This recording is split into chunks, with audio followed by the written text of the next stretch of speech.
Hello, welcome back, welcome, hi, what have you.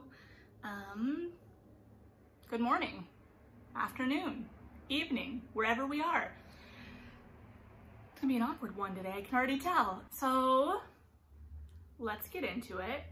If you watched even like more than one video on this channel, you've probably noticed I gravitate toward weird books that kind of always feel like fall regardless.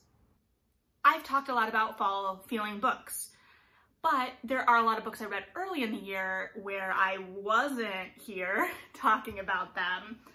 So like Catherine House, Mexican Gothic, The Year of the Witching all came out earlier in 2020, like summer and before, and are 100% things you should read in the fall if you haven't gotten to them, or they're perfect for that time. But I've talked about those a decent amount. And there are some that I haven't. So I guess let's start with the one I have talked about before, but I do think is perfect for fall, and that is Conjure Women. Now, why I'm mentioning this again is one, it's one of the best books I've read this year, and two, it feels very haunted. And if you like historical fiction, I think it is a great pick for the fall, and it feels haunted, right? Like we're grappling with these two timelines and our history. We have a child who may be cursed. We have a woman living in an old abandoned building. So there's just such a richness to that narrative, and it feels languid in a fall kind of way, right? Like, so fall reading isn't always like scary or spooky, because also like I'm a scaredy cat. I don't gravitate toward like your Stephen Kings. I've read one Stephen King in high school, and it was Salem's Lot, which I know is largely considered one of the more tame Stephen Kings, but one, it was the 2000s, and that was the vampire book, so of course that was what I was gonna read. And two, it still scared me. Now, do I know if I'd react the same today? I don't know, but like it did. I also remember reading Memnoch the Devil. Had I read any of the other Vampire Chronicles? I had not. That was just the one that was available at the library. Anyways, I read Memnoch the Devil by Anne Rice, and I remember like just the idea of like, I think it starts out with like you can hear the devil's footsteps kind of trailing some character, and that freaked me out. So maybe I have progressed, because I don't know if that would scare me in the same way, but at the same time, I read Roses and Rot by Kat Howard like 4 years ago in a Chicago apartment. That's just like a bunch of artists at like a colony, and things start getting weird. And I read it like in my little vestibule that had a lot of windows, and I was freaked out. I was in the middle of the city. That was set in the, like a country writers artist retreat. So who knows? Anyway, those are all, none of those books that I meant to talk about, like other than Conjure Women. Yeah, Conjure Women just has that languid, haunting feel, and it's a kind of a haunted part of our history, right? So it's a really pretty book. The next book has gotten a little bit more attention, and that is Things in Jars by Jess. This came out early in the year. If you haven't read it yet, I would 100% please read it. I adored it. It still was a completely transporting narrative. My whole book club wanted to read it immediately as well. So it also is historical, but it's a weird kind of, it's not really alternate, it's not like steampunky or anything, but the world is just slightly odd, right? And it kind of takes a look at like that madman scientist character, you know, in an interesting new way.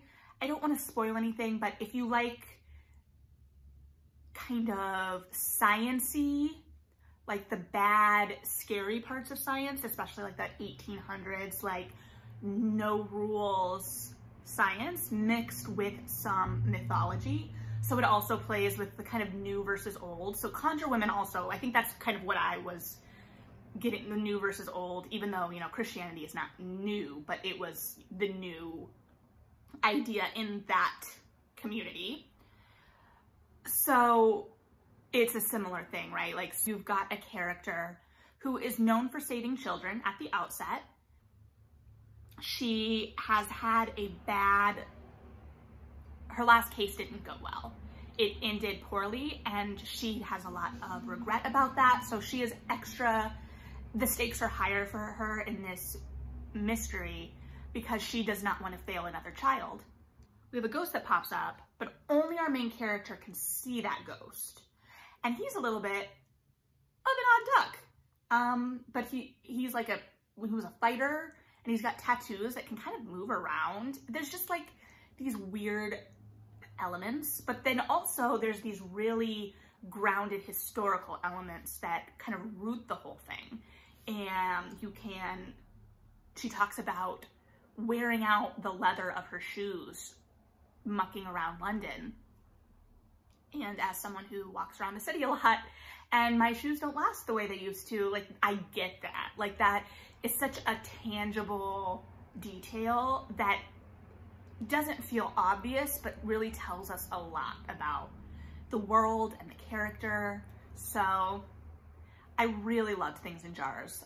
I hesitate to spoil too much. If you've seen anything about it, you've probably seen some of the more spoilery bits in terms of like and it's not spoiler because like it's kind of the given circumstances at the start, but I just don't want to give away too much. But there is definitely a supernatural element at play. Sin Eater by Megan Campisi. This one is also historical fiction. It's like an alternative Elizabethan. They never say it, but if you've read any amount of Elizabethan historical fiction or know anything about that time, you're gonna catch on.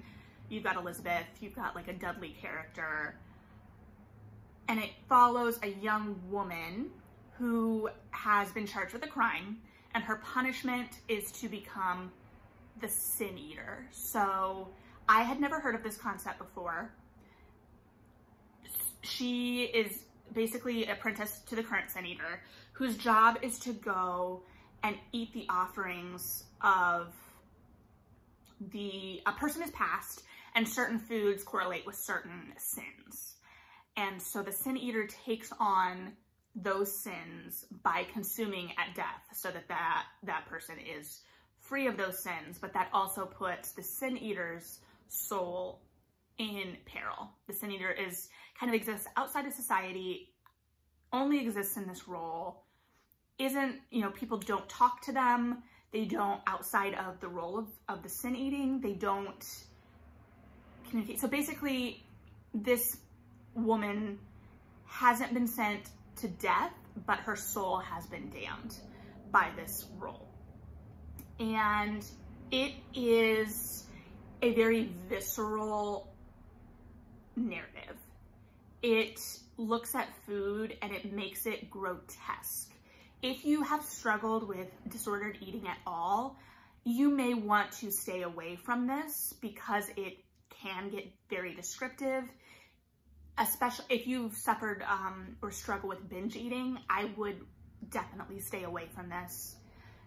But if that's not something that's going to upset your mental health, I think it's a really interesting, compelling, rich narrative.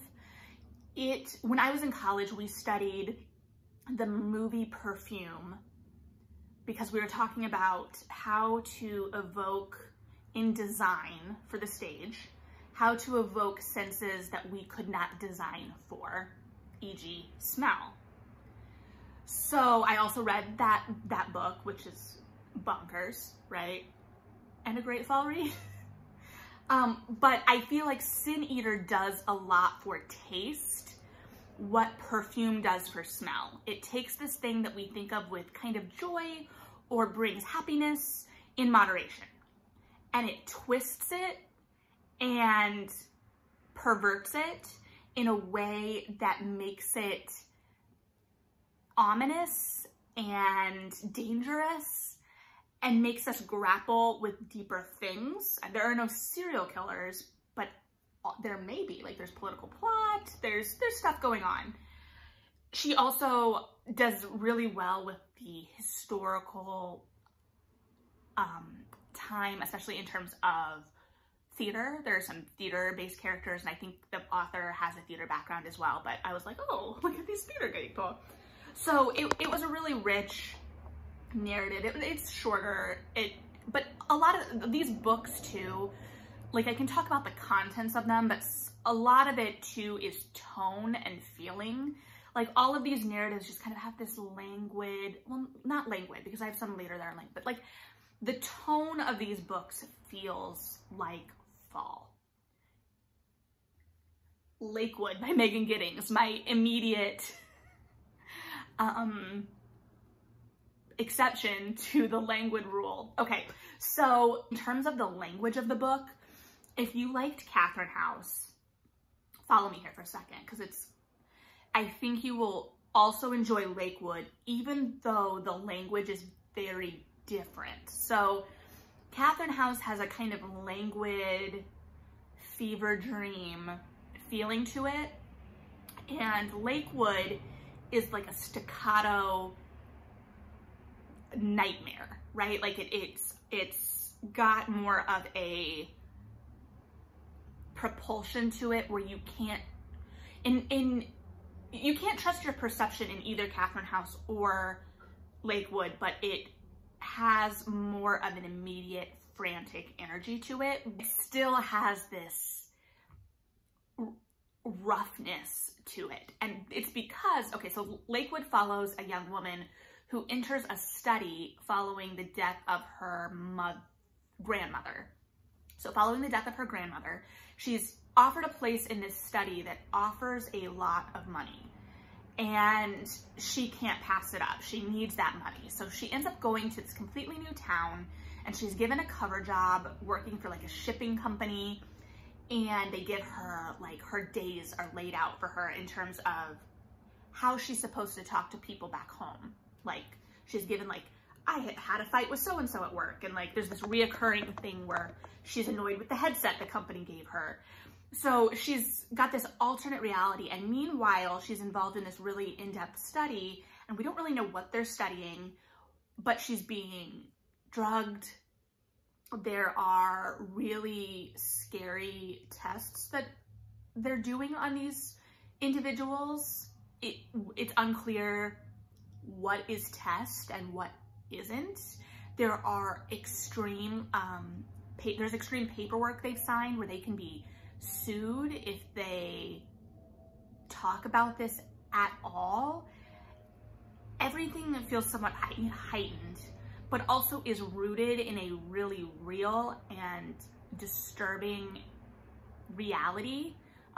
Plays with informed consent in a really interesting way. It made me think of We Love You, Charlie Freeman by Kaitlyn Greenidge, which is different, but also involves kind of a study and informed consent. And they're both by Black authors, Black women, and there is a really awful tradition of Black individuals being used as test subjects.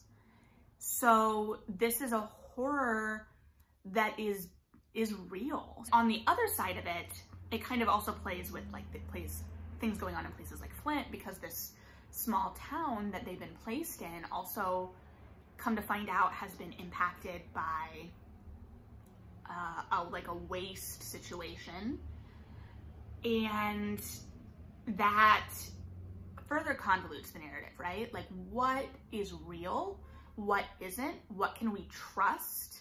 What was test? What was gross negligence? What was, it just goes on and on. So it's it's not a long book. I think it's under 300 pages, but it's packed full of stuff.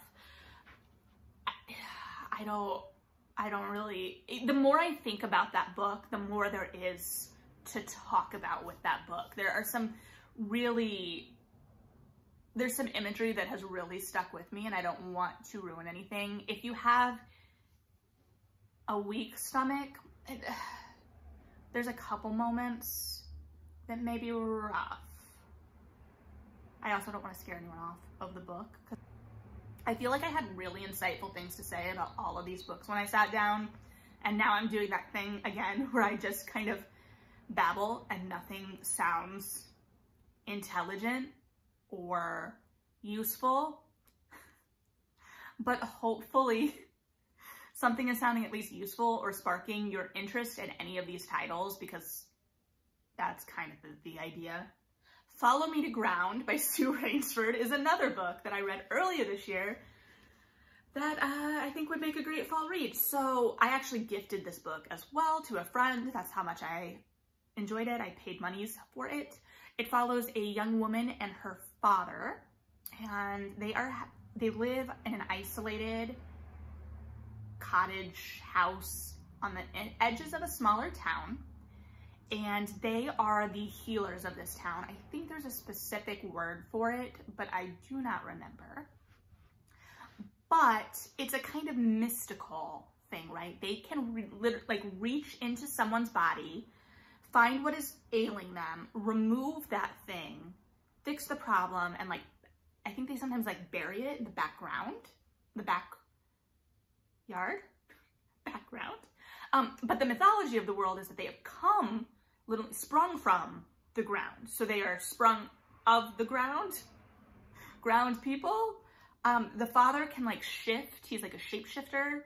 And that's not really a huge thing, other than like we sometimes know he's out shifted in the woods or something and leaves our character a little bit alone. So it plays with this isolation and differences and power, and then we also have this really twisted love story at the center. And love maybe is not the right word. It's kind of an obsession. It's weird, but it's got that kind of wonderful weird language to it. Feels very poetic. It is short. It's weird. Have I mentioned that it's weird? And I like that. I like that. I like the weird. So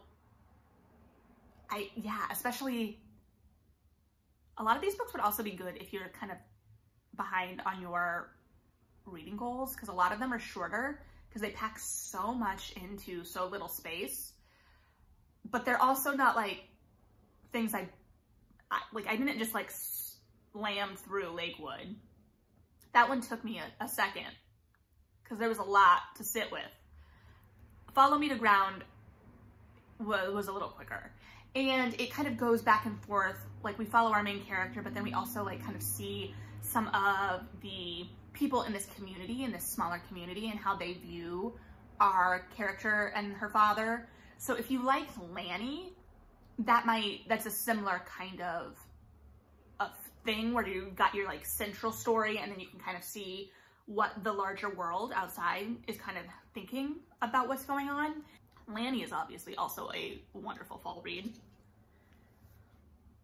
Little Eyes by Samantha Schweblin. Okay, this author is clearly, if you've read anything, you may have read Fever Dream or her short story collection, but she writes really weird fiction, right? And Fever Dream is weird, and it's somewhat inaccessible in a way that like I had no clue what was going on the entire time. And I remember listening to Liberty Hardy talk about it on like a Book Riot podcast, and I was like, I'm finally gonna know what happened in this book, and I'm gonna get it, and I'm gonna feel silly and maybe a little stupid, but at least I'll finally get it.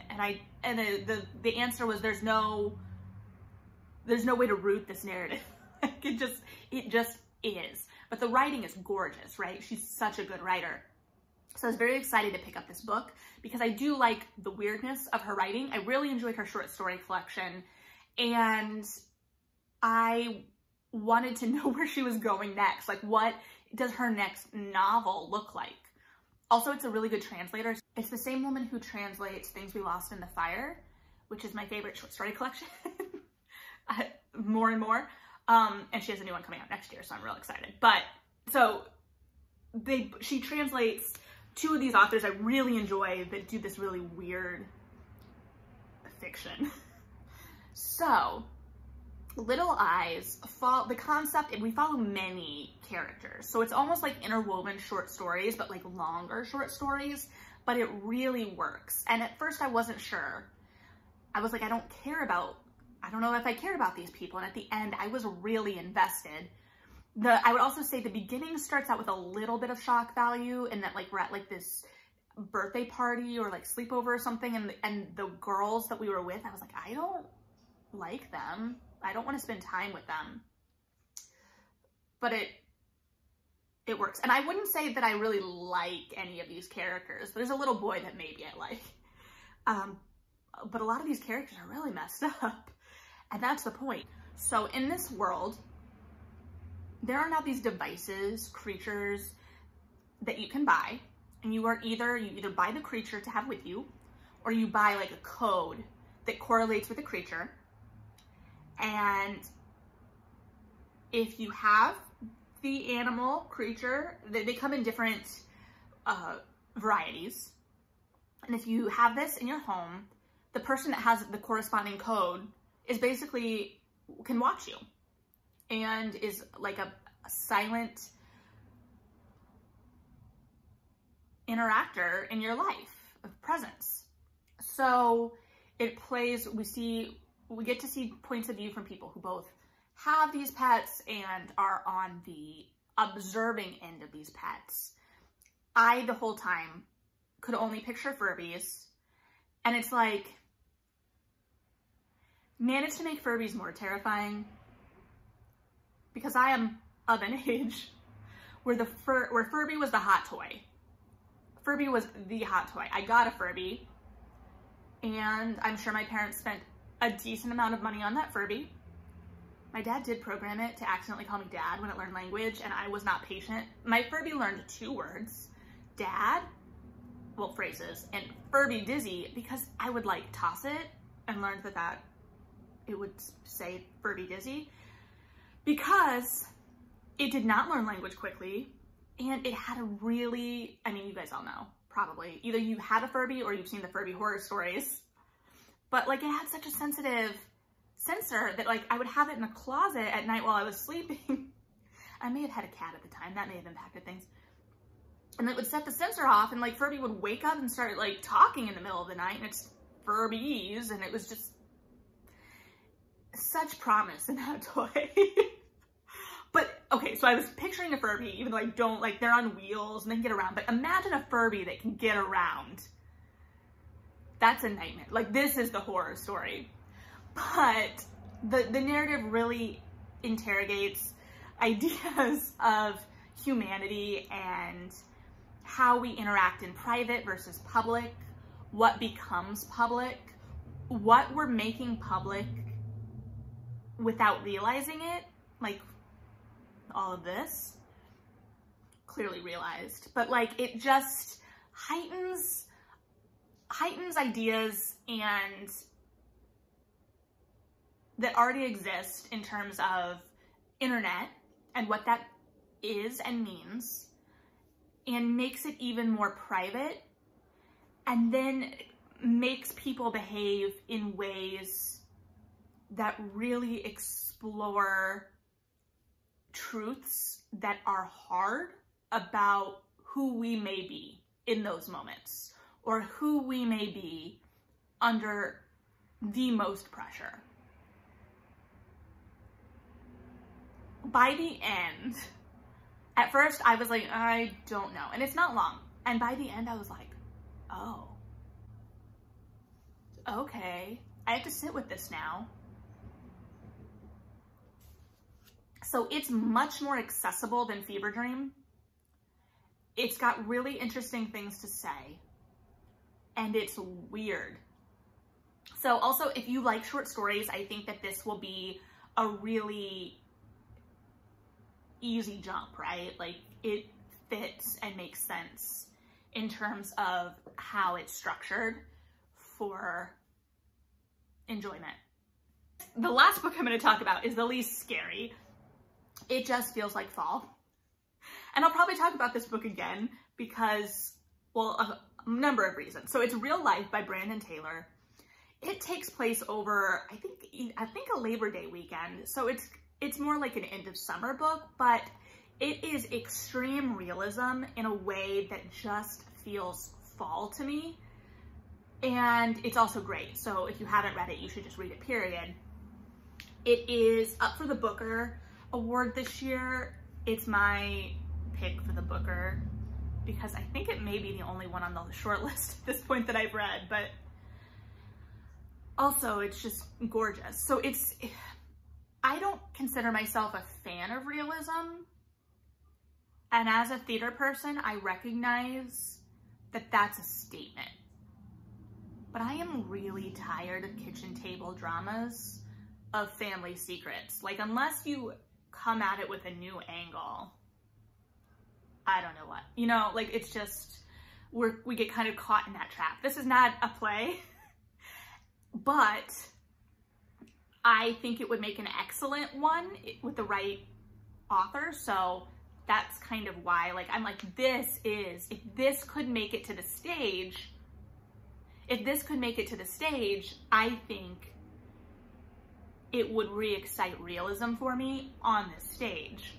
So that's might be a whole other conversation. But it follows a young Black gay man who is a scientist at a major research university, PhD candidate, and his group of friends, and his lab work over this weekend.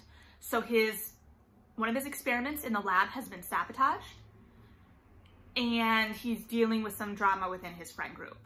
And it follows just this utter heartbreak and weight of this. So like, he deals with a lot of like microaggressions and just callousness, and it really cuts to the heart of people and what we allow.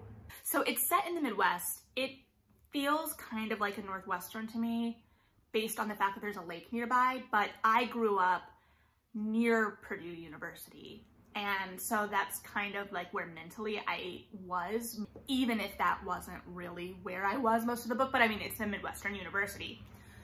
It may have, I mean, it could have been anywhere in the Midwest or the lake, but there is, in this narrative, so it's realism, but there's just this quiet rage that kind of is underneath the surface of every line in a way that is just so masterful. And it's this sense that we can't break and we can't go to that place, because if we do, where will we be? Like, if we break, right? Like, then we have to grapple with that, and we're gonna exist in a new state. We cannot come back from that break unchanged. So I spent a lot of time with this narrative being really stressed out, because you should, like, that's the goal. Like, the narrative succeeded. I spent a lot of time stressed and angry and sad and just like, this isn't fair, because it's not. And that's the point. Like, he's got this awful woman that he works with in the lab who is racist and awful, but she's really good at hiding it, and she's really good at twisting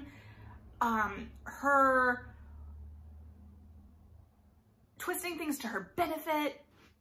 And he's got these friends who just never give him the benefit of the doubt and don't stand up for him and just assume that his reality matches their reality. These are people that claim to care about him, and they don't stand up for him, and they don't try. We're sitting with all of this weight for most of the narrative, and I did it on audio, so yeah, it took me a bit to get through, because I was like, I may have made a mistake. It's a beautiful audio production, but just know that it's heavy. So you're not gonna be able to like listen to it or I wasn't able to listen to it in kind of the same detached way I listened to some other things. I was like, okay, I'm gonna pause it and we're gonna sit with that piece for a second and just, yeah. So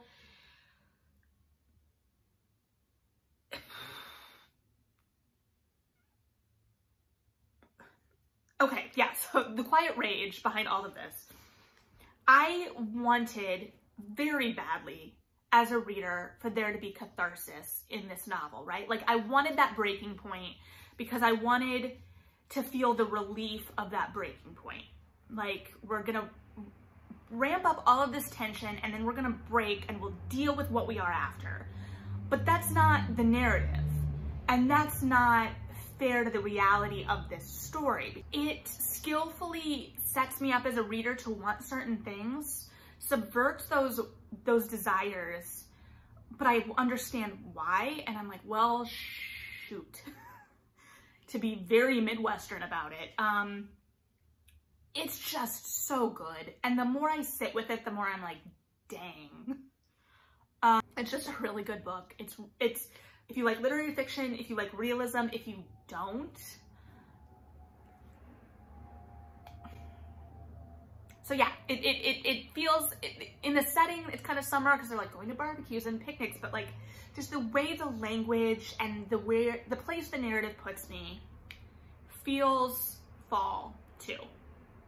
So I talked about a lot of books. Some of them I talked about better than others, but they're all great. You should read all of them. Some of them have gotten the attention they deserve.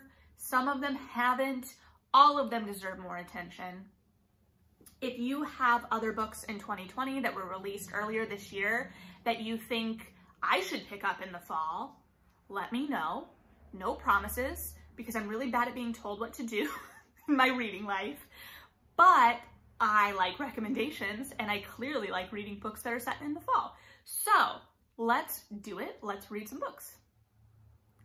I'm going to go sit with the feelings I just ramped up in myself talking about real life again.